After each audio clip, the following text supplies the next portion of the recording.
खड़े। अरे तुम खुद डुबकी नहीं मारते हो उस पानी में, और 2022 में गंगा साफ करूंगा, गंगा माँ मुझे बुलाई है, मैं आया हूं, और कल बोलेगी गंगा माँ तुम जाओ फिर जरा गुजरात तरफ जाओ। आप बहुत उनको सर पे बिठाए और वो जितना चाहे उतना आपका खून चूस रहे हैं, बीजेपी और आरएसएस मिलके। भाई और छठवां झूठ उनका, किसानों की आमदनी 2 गुनी करूंगा, बोले या नहीं बोले? बोले, ठीक। 222 तक भारत में रहने वाले हर एक को घर दूंगा, दिए आपको?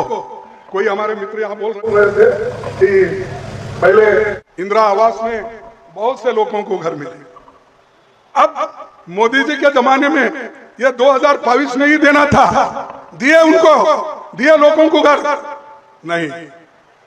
और खैर ये तो हमको लागू नहीं होता, बिहार में तो इतने ट्रेन का दिक्कत है, लोग गड़बड़ी से आते हैं, उनको मिलता नहीं। छठ में और दीपावली में और होली में लोग इधर आने के लिए तरसते हैं बाहर से, उनको ट्रेन भी सरकार नहीं छोड़ती और हर चीज महंगी कर दी है। मैं हवाई चप्पल वालों को फ्लाइट में बिठा के भेजूंगा। भाई पहले तो 5,000 का दिया, अब 25,000 रुपए दिए तो भी टिकट नहीं मिलता। कहाँ गरीब हवाई चप्पल वाले का बैठेगा साहब? फिर भी अदानी अंबानी ही बैठेंगे, हमारे लोग कोई बैठेंगे नहीं। और उनका 9वां झूठ एमएसपी गारंटी का, वो भी उसमें महंगाई खत्म कर दूंगा और मेक इन इंडिया मैं कारखाने खोलूंगा। लेकिन यहाँ से जितने कारखाने यहाँ पर है वो कारखाने बंद हो गए। बिहार में 40% शक्कर का उत्पादन पहले यहाँ होता था, अब कितना होता है? 4%। मालूम है आपको? 40% उत्पादन बिहार से होता था, अब यहाँ 4% हो रहा है। ये मोदी इसलिए अच्छे दिन आएंगे, आ गए अच्छे दिन, करो पूजा उसकी, करो उसकी वाहवाह। अरे जो आदमी खुद झूठ बोलता है, लोगों को झूठ का सब्जेक्ट पढ़ाता है, तो इसीलिए इस झूठों के सरदार को आप नजदीक आने मत दो, गठबंधन को वोट देकर मजबूत करो तो तुम्हारे साथ देंगे। और उसका एक 12वां झूठ, ये तो मैं आपको अच्छी तरह से समझाऊंगा।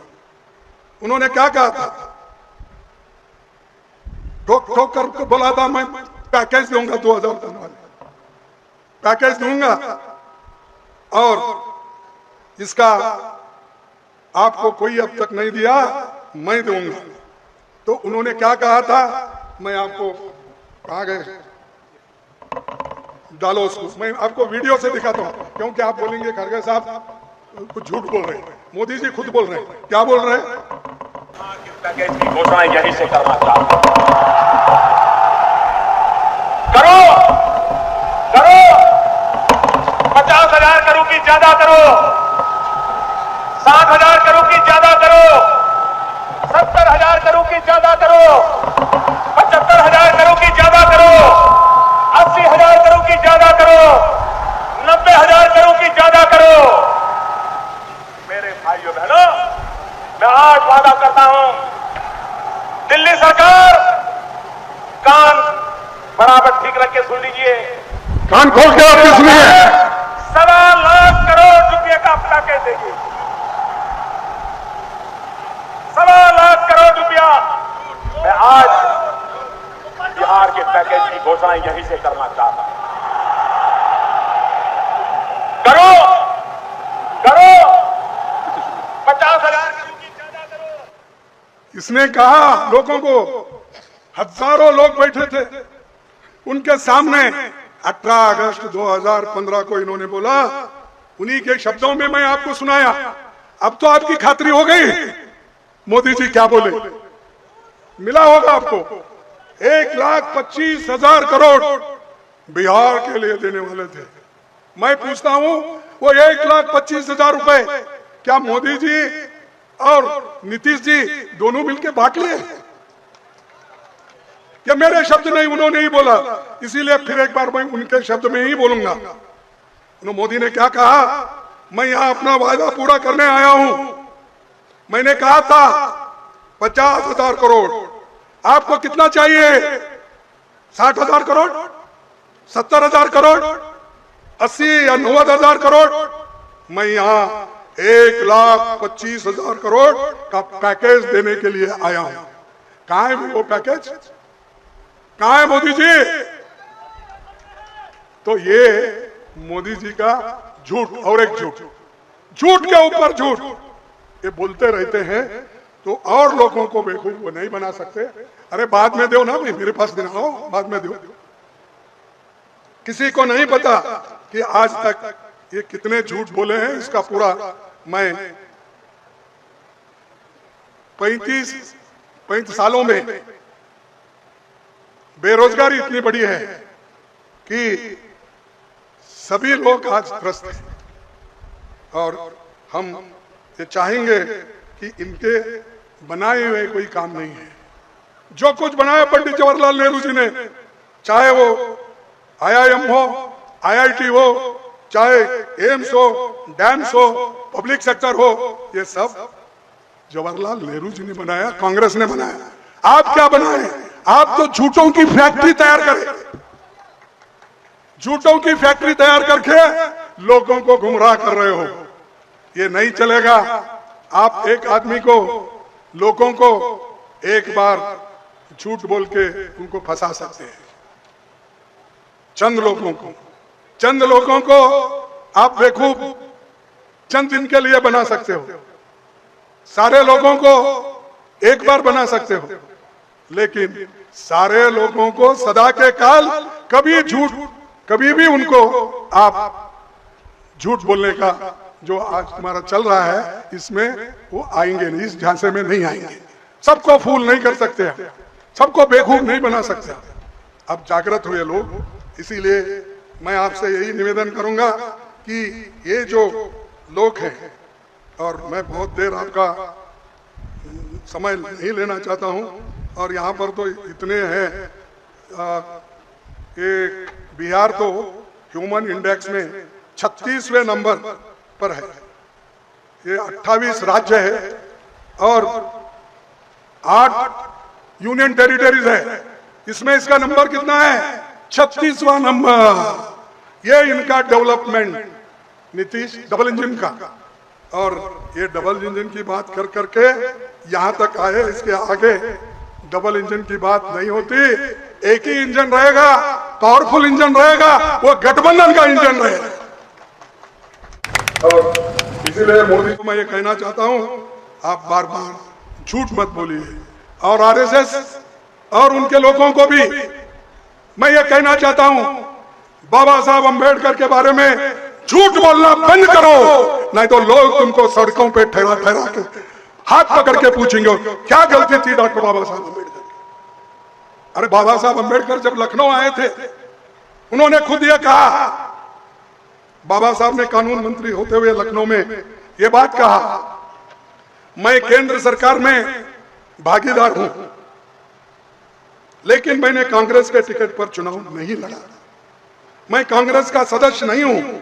कांग्रेस ने केंद्र सरकार में शामिल होने के लिए मुझे निमंत्रण दिया था, बिना शर्त मैंने ये निमंत्रण स्वीकार किया। ये बाबा साहब का कहना है। और बाबा साहब ये खुद कहते हैं, मुझे हराने वाले लोग डांगे और सावरकर है, और कोई मुझे नहीं हराया, यही लोग हराया। उनकी भाषा ये है। फिर क्यों भाई आप पुकारते फिरते हो अंबेडकर का अपमान हुआ, हम अपमान किए? क्या ये हमारा गलती था कि हमने जो बाबा साहब को यहाँ पर जो बुला के खासकर नेहरू जी ने आमंत्रण दिया और उनको कानून मंत्री बनाया? क्या हमारी गलती थी? कॉन्स्टिट्यूंट असेंबली के मेंबर बना के फिर से उनको लाकर चुन के ड्राफ्टिंग कमेटी के चेयरमैन बनाए? क्या ये हमारी गलती थी? क्या हमारी गलती थी? नेहरू जी ने कानून मंत्री बनाकर उनको अपने साथ लिया देश की सेवा करने के लिए। तो दोस्तों, ये झूठे लोगों की बात मत आप सुनो। सही जो रहता है वो बहुत दिन चलता है, और झूठ ये बहुत दिन चलने वाला नहीं है। और ये झूठ बोलते बोलते यहां तक आए, ये आगे चलने वाला नहीं है। और आखिरी में मैं आप सबको यही कहूंगा कि बिहार के प्रगति के लिए, बिहार के उन्नति के लिए, बिहार के शैक्षणिक जो स्तर है इसको बढ़ाने के लिए, हमारे बच्चों को अच्छा शिक्षा देने के लिए बीजेपी को हटाओ, नीतीश को हटाओ। क्योंकि ये नीतीश ही उधर से इधर खेल खेलता है। अरे खेल खेलने वाले को अगर हटा दिए तो बीजेपी ऑटोमेटिकली गिरती है। तो मेरा यही आपसे विनती है, आने वाले दिन में, नजदीक है इलेक्शन 4-6 महीने में, आप लोग गठबंधन को जिताओ, जिताएंगे। अरे मेरे जैसा 80 साल के ऊपर हो गया, 83 इयर्स मेरी आवाज अभी बुलंद है, तुम वो करेंगे ये बोलो जोर से, गठबंधन को जिताएंगे, जिताएंगे, बीजेपी को हराएंगे, हराएंगे। इसीलिए जय बापू, जय भीम, जय संविधान, जय हिंद, जय कांग्रेस, जय गठबंधन। सबको धन्यवाद। और आखिरी आवाज मैं दूंगा, एक आप सभी लोग बोलना, जय हिंद, जय हिंद, जय हिंद। वहां जो कोने में ठहरे, इधर ठहरे, कम से कम जय हिंद बोलो वहां से, ताकि मोदी उठे। जय हिंद, जय हिंद, जय हिंद। सबको धन्यवाद। इतनी कड़ी धूप में भी होते हुए अपने भाषण सुनने के लिए चंद लोग बैठे थे, मैं उनको धन्यवाद करता हूं, क्योंकि जो विचारधारा पे विश्वास रखता है वही जीत सकता है, वही काम कर सकता है। तो इतना कह के मैं अपने बात को समाप्त करता हूं। फिर एक बार जय कांग्रेस। हर खबर पाइए सीधा अपने मोबाइल पर।